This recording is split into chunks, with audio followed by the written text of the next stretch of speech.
Mabiriza Herbal Products Limited. Tulinawo eddagala eriyamba abaami n'abakyala. Sumuluzo Mani Power Extra, Complete Man, Herbal Mouthwash, Coffee ayambira ddala ffe abaami. Tulinawo kaama k'abakyala, Tightening Powder, oyagala okugeza ebbina, eddagala eriyamba okwongeza ku balongo, oyagala okusereza nabunyaayo, oyagala okufunza nabunyaayo enywere, Express Water Tightening, kadde agoba infection mu baami n'abakyala. Ate nga tulinawo sabbuuni, ono sabbuuni ayamba abaami n'abakyala. Tulinawo ebizigo by'abaana n'abantu abakulu enkumbi.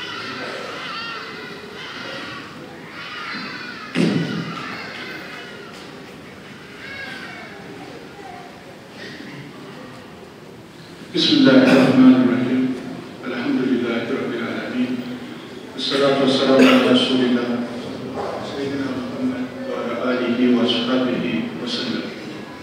Sabo mukulembeze waffe Supreme Mufti wa Uganda Sheikh Galabasi.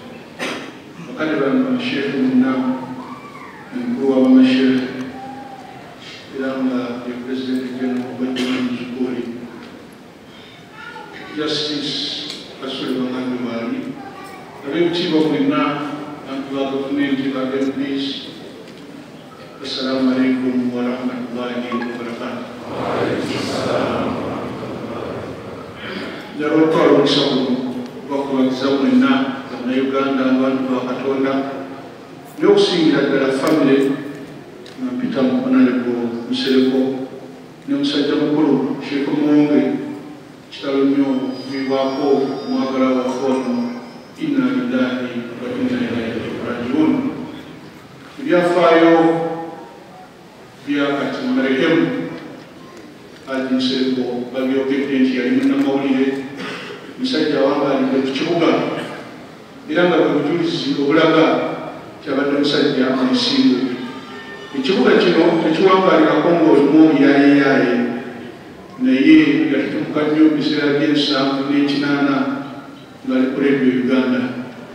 Naye kye twagala okumuwako obujulizi nti yali profession, nti gavumenti zizze ne zigenda naye teri Musereko lwagenze kwekwepa gavumenti yayijanini egenze banonya bahaji. Yabeera mu kibuga tiyakolanga emirimu gye nga bwe girina okukolebwa. Bw'aba alina okusomooza kwalese eri abantu tukolenga emirimu gyaffe nga tegirimu kyekubiira, ate tulina okuba balyake. Senga abadde mulyake teyawangalidde mu kibuga, awangalidde mu kibuga emyaka gyonna gyetumulabidde nga talina twagamba nti amubanja naye nga atambula kyere nga takoteseeyo mutwe gwe. Njagala nnyo okwebaza abamisbaakuddin nampita mu Sheikh Muwonge bwe bawangadde ebbanga lyonna nga olaba Sheikh Muwonge olaba Alhaji Abdul Musereko era nabakyokoozanga nangamba nti olaba ekkovu olaba essonko nga buli omu olaba mulina omubuuza nti munnaalwa. Njagala nnyo okubebaza n'omukwano gwannamaddala era nga kyekitende ekyokubiri kyenjagala omuwaako kyabadde abeera n'emikwano egitali mu kufuna. Ennaku zino abantu emikwano gyabwe gyakutuza. Olaba omuntu ng'alinaanye munne ng'omanya waliwo omukyayagala ku munne, bwe kikutuka ate toddamu kubalaba bombi. Bwe kigaana okutuka ng'amwongerera amafuukule kuba yali azze kubaza. Naye bano omukwano gwabwe tubeebaza okubanga ddala kubadde gwannamaddala.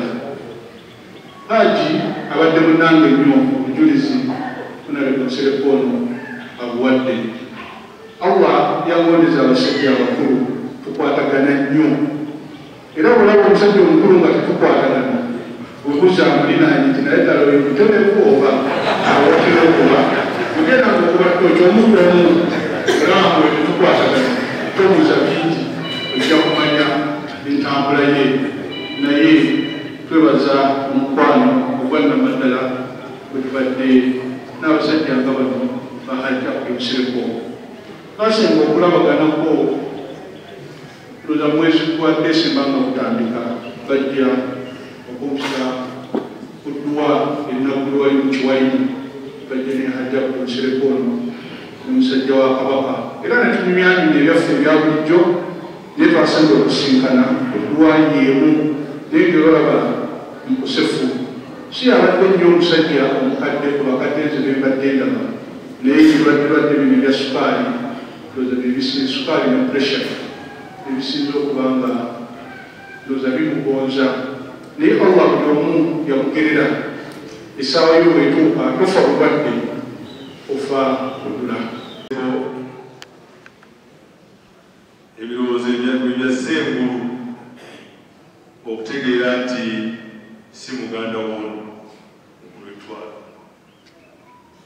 naye nga obwangaazi bwange bwonna bubadde butwala Abdul Seriko nti muganda wa Misbah Sheikh Jamil naye kyanzijeeyo eti oli wakobe ono waki eggulo kitegeeza omukwano Sheikh Nandoba awuna akakiiko ako Sheikh Kiza